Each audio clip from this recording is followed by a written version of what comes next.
जय हिंद। डिलेक्सिकल वर्ब के ऊपर ये सेकेंड वीडियो है जिस पे हम लोग ट्रांसलेशन बनाएंगे। डिलेक्सिकल वर्ब कई होते हैं, उनमें से जो डिलेक्सिकल वर्ब आज मैं बात कर रहा हूँ वो है मेक। तो मेक वो डिलेक्सिकल वर्ब है जिसके कई और भी यूसेज होंगे। जैसे मेक का मतलब एक तो फॉर्म होता है बनाना, निर्माण करना। तो ये लेक्सिकल मीनिंग के आधार पे इसको हम लेक्सिकल वर्ब कहेंगे जब इसका अर्थ मेक हुआ, क्रिएट करना, फॉर्म करना। लेकिन अगर हम कई बार इस तरह से बोलते हैं कि वह शोर कर रहा है, he is making a noise, तो he is making a noise, he is making a decision, he is making a false promise, he is making a wrong suggestion. तो इस तरह से हम कई बार बातचीत करने के लिए ही is making a very good speech, speech के लिए, टॉकिंग के लिए, वॉइस के लिए, साउंड के लिए, कुछ अरेंजमेंट के लिए, कुछ प्लानिंग के लिए मेक का यूज हम हमेशा करते हैं एज ए डिलेक्सिकल वर्ब।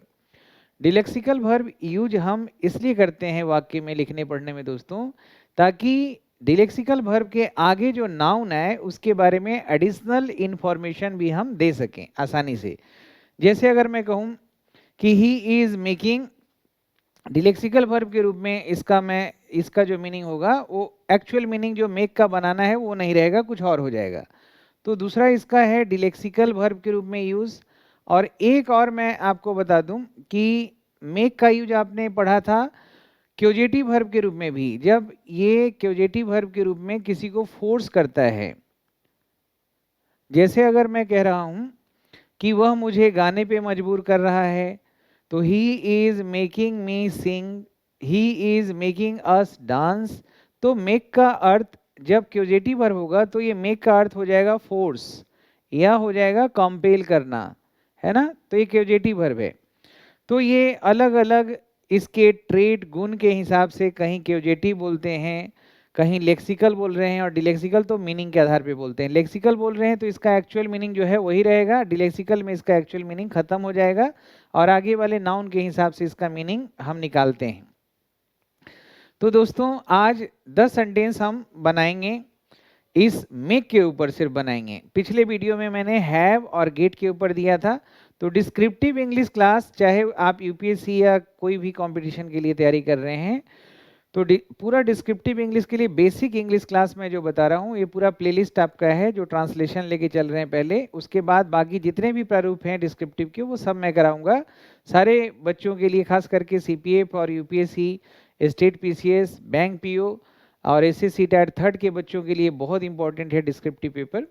तो आज का क्लास आगे बढ़ाने के पहले देख लीजिए कि कंप्लीट इंग्लिश कोर्स आप अवेल करिए श्याम शर्मा क्लासेस का। Online class, pen drive course, recorded class, Google drive course, books, सारे टॉपिक्स ग्रामर के डिटेल में कवर किए जाएंगे। Vocabulary, writing skill, reading skills, तमाम जो इंग्लिश में बुक्स आपको रिक्वायर्ड है वो सारा चीज़। इसके अलावा आप ये ध्यान रखें कि ये जो कंप्लीट इंग्लिश कोर्स है ये एसएससी से लेके CPO, bank PO, air force, navy, NDA, UPSC, PCS, judiciary और बाकी तमाम एग्जाम जो वनडे कंपटीशन या यूपीएससी हैं सबके लिए इक्वली इंपॉर्टेंट है दोस्तों। चलिए पहला सेंटेंस देखिए, उसने बहुत सुंदर टिप्पणी किया था। सिर्फ मेक के जरिए हम बना रहे हैं। उसने बहुत सुंदर टिप्पणी किया था, पास्ट में है, सब्जेक्ट है ही, पास्ट में है, पास्ट इंडेफिनिट मेक का हो जाएगा made. He made a very decent comment, he made a very decent comment. ठीक है, इस तरह से सेंटेंस सही हो गया। तो ये वैसे अगर मेन वर्ब के फंक्शन के हिसाब से देखेंगे तो ये तो हमारा जो है ट्रांजिटिव वर्ब है। ठीक है, मीनिंग के आधार पे देखेंगे तो ये डिलेक्सिकल वर्ब है, क्योंकि इसका अपना कोई मीनिंग नहीं है यहाँ पे, ये डिलेक्सिकल वर्ब है। मीनिंग के आधार पे, फंक्शन के हिसाब से ट्रांजिटिव वर्ब हुआ क्योंकि आगे ये ऑब्जेक्ट का काम कर रहा है। He made a very decent comment. अब ये जो नाउन है ना, नाउन के बारे में एडिशनल इंफॉर्मेशन देना हमारे लिए आसान हो गया। अगर मैं डिलेक्सिकल वर्ब यूज नहीं करता तो क्या लिखते, वर्ब के रूप में अगर इसको बनाते तो क्या होता है, ही कमेंटेड वेरी डिसेंटली। तो वेरी डिसेंटली जो है वर्ब को क्वालिफाई करता, लेकिन हम यहाँ नाउन को अगर क्वालिफाई करना है तो डिलेक्सिकल वर्ब के रूप में यूज करके ही हम कन्वीनियंटली इसको यूज कर पाएंगे। सही है, तरीका दोनों है लेकिन दोनों में थोड़ा फर्क हो जाता है। हम एडवर्ब लगाएंगे तो वर्ब के लिए होगा, लेकिन हम नाउन बना के यूज कर रहे हैं तो इसके लिए एडिशनल इन्फॉर्मेशन तभी दे पाएंगे जब डिलेक्सिकल वर्ब हम यूज कर रहे हैं यहाँ पे अच्छे तरीके से, इस तरह के भाव को प्रकट करने के लिए। सेकेंड सेंटेंस बनाइए दोस्तों। सेकेंड सेंटेंस है, मैं एक छोटी सी महत्वपूर्ण पूछताछ करना चाहता था। मैं एक छोटी सी महत्वपूर्ण पूछताछ करना चाहता था, पास्ट में है तो आई वांटेड, पास्ट में बनाएंगे I wanted to make a small inquiry, I wanted to make a small inquiry. तो इस तरह से आप यूज करिए। इंक्वायरी यहाँ पे नाउन के रूप में यूज किया है, एज ए वर्ब भी हम यूज कर सकते हैं। सही है, तो ये जो आर्टिकल है ना, इसका प्रयोग आप हमेशा करेंगे। जैसे अगर हम कह रहे हैं यहाँ, जैसे अगर हम कहते हैं मेक अ कमेंट, तो ये जो कमेंट है वर्ब के रूप में भी होता है, यहाँ पे नाउन है, तो ये आर्टिकल मत भूलिएगा। जैसे मेक एन इंक्वायरी, तो ये आपका जो डिटर्मिनर है, आर्टिकल है, ये लगाना जरूरी है। मेक अ नॉइज, अगर ये हटा देंगे ना तो ये सब कॉमन इरर में आ जाएगा। मेक अ नॉइज या make a sound, make a point, make a promise, समझ रहे हैं? Make a point, make a promise, तो आप डिटर्मिनर का बिल्कुल ख्याल रखेंगे। मेक एन अरेंजमेंट, समझ रहे हैं? इस चीज़ों का आर्टिकल्स का, जैसे बोलते थे ना कि have a shower, have a drink, have a rest, have a break, तो डिटर्मिनर अगर हम मिस कर रहे हैं, आर्टिकल मिस कर रहे हैं, तब भी वो कॉमन एरर में आ जाएगा। और हम इनका यूज कर रहे हैं तो हम इनके बीच में कुछ एडिशनल इंफॉर्मेशन भी लिख सकते हैं। Make a true promise, false promise, right promise, make a, don't make a derogatory comment, don't always make a applaudable comment, make a short inquiry, make a long inquiry, इस तरह से हम use कर सकते हैं। Don't make much noise, make a valid point. तो additional information हम देने में बहुत ही कन्वीनियंट महसूस करते हैं। चलिए अगला सेंटेंस देखिए दोस्तों। वह बहुत ज़्यादा शोर कर रहा है, तो क्या करेंगे? वह बहुत ज़्यादा शोर कर रहा है, प्रेजेंट कंटिन्यूअस में है। He is making much noise. यहाँ पे आर्टिकल मत लिखिएगा क्योंकि मच यहाँ खुद ही डिटर्मिनर है, आर्टिकल जो है वो भी क्या है? डिटर्मिनर है। तो ऐसा नहीं है, वैसे तो हम लोग बोलते हैं make a noise, make a sound, शोरगुल करना, मेक अ नॉइज, अ लगाते हैं। फिर यहाँ अ क्यों नहीं आया? क्योंकि ये भी डिटर्मिनर है, ये भी डिटर्मिनर है, दोनों नाउन के लिए आता है, तो इन दोनों में से एक का यूज करेंगे, दोनों का काम एक ही है। चलिए अगला वाक्य देखिए। वह एक झूठा वादा किया था, वह एक झूठा वादा किया था, पास्ट में जा रहा है, तो कैसे बनाएंगे? वह एक झूठा वादा किया था। He made a false promise. तो फॉल्स जो एडिशनल जो हम इंफॉर्मेशन दे रहे हैं, ये सिर्फ इसके वजह से है। मेड मतलब तो बनाना होता है, लेकिन यहाँ हो गया कि उसने किया था, तो इसका मीनिंग जो एक्चुअल है वो नहीं रहा, कुछ और हो गया। यानी प्रोमिस का मतलब वादा करना है, तो जो नाउन का मीनिंग रहेगा ना, उसी वही मीनिंग यहाँ रह जाता है, इसका अपना कोई मीनिंग नहीं है। इसको हम सुविधा अनुसार यूज इसलिए करते हैं ताकि एडिशनल इंफॉर्मेशन हम दे सकें। He made a false promise, he made a true promise. यहाँ पे ये वर्ब ट्रांजिटिव है फंक्शन के हिसाब से, लेकिन मीनिंग के हिसाब से अपना मीनिंग चूंकि नहीं है, इसलिए इसको हम डिलेक्सिकल वर्ब कहेंगे। समझ में आ रहा है? अगला सेंटेंस देखिए। मैं स्वतंत्रता दिवस के अवसर पे बहुत सुंदर भाषण दिया था, तो ये पास्ट में है, तो कैसे बनाएंगे? आई दिया था, देने के लिए तो वैसे लिटरली गिव होता है ना, लेकिन हमने यहाँ मेड लगाया है, तो बोलते हैं ना ही is making a speech, he is making a comment, he is making a point, he is making a decision, he is making a plan, he is making an arrangement.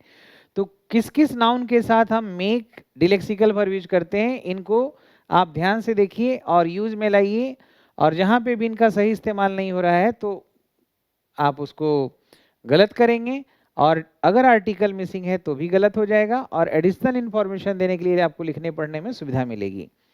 तो I made a decent chimerical decent speech कब? On the eve of Independence Day, on the eve of Independence Day. ठीक है दोस्तों, आ रहा है समझ में? चलिए अगला सेंटेंस देखिए, वह हम लोगों को कभी गलत सलाह नहीं देते हैं। तो ये प्रेजेंट इंडिफिनिट में है, फ्रीक्वेंसी है। ही नेवर, देना क्या तो गिव होता है, लेकिन हम यहाँ मेक्स लगाते हैं। He never makes a wrong suggestion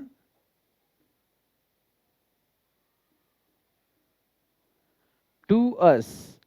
to recipient के लिए होता है, विद नहीं लगाएंगे, टू अस रिसिपिएंट के लिए। चलिए अगला जरा सेंटेंस देखिए, मैंने अतिथियों के लिए सारे बंदोबस्त कर लिया है। प्रेजेंट परफेक्ट में बनाना है तो क्या हो जाएगा? आई हैव मेड, डन नहीं लिखा है, आई हैव मेड, तो देखना है कि किस नाउन के साथ, जैसे कमेंट के साथ, पॉइंट के साथ, डिसीजन के साथ, प्लान के साथ, अपॉइंटमेंट के साथ, हम कौन सा डिलेक्सिकल वर्ब यूज कर रहे हैं। तो ये नाउन के साथ कोरिलेट करके देखना है। तो I have made all the arrangements for the guest. ठीक है, फॉर द गेस्ट्स। चलिए दोस्तों अगला सेंटेंस देखिए, मैं अभी कोई निर्णय लेने की स्थिति में नहीं हूं। आप सब लोग बनाइए क्या होगा। तो डिसीजन के लिए भी होता है make decision, make a decision, है ना। तो ये नाउन के साथ याद रखिएगा कि डिसीजन के साथ भी जो डिलेक्सिकल वर्ब यूज करेंगे वो मेक होगा। I am not in the position to make a decision. I am not in the position to take a decision. मैं अभी, नाउ, नाउ शुरू में या लास्ट में लिख सकते हैं, अभी। सही है, सही बना रहे हैं ना, एकदम बिल्कुल एकदम परफेक्ट। अब अगला जरा वाक्य देखिए, किसी के लिए अपमानजनक टिप्पणी नहीं करें। तो क्या लिखेंगे? इंपेरेटिव सेंटेंस है, डोंट मेक एनी, अपमानजनक के लिए डेरोगेटरी बोल सकते हैं, डेरोगेटरी कमेंट अगेंस्ट एनीवन। कितना आसानी से बना रहे हैं हम लोग, अगेंस्ट एनीवन। ऐसे करके बनाइए। हर प्रारूप जो डिस्क्रिप्टिव का है मैं आपको धीरे धीरे कराऊंगा, पहले पूरे पार्ट्स ऑफ स्पीच को अच्छे से समझिए। अगला जरा सेंटेंस देखिए, मैं इस लक्ष्य को हासिल करने के लिए एक अच्छी योजना बना रहा हूं। तो क्या हो जाएगा? बना रहा हूं प्रेजेंट कंटिन्यूअस में है, I am making a nice plan, प्राप्त करने के लिए, to accomplish this target, this goal. ठीक है, इस तरह से बनाइए। आज हमने जो सेंटेंसेस पढ़ा है वो उसमें हर एक सेंटेंस में make as a delexical verb हमने यूज किया है। तो इसी तरह से मन लगा के पढ़ते रहिए, हंसते रहिए, मुस्कुराते रहिए। एक बार प्रेम से बोलिए, भारत माता की जय, वंदे मातरम, जय हिंद, जय भारत।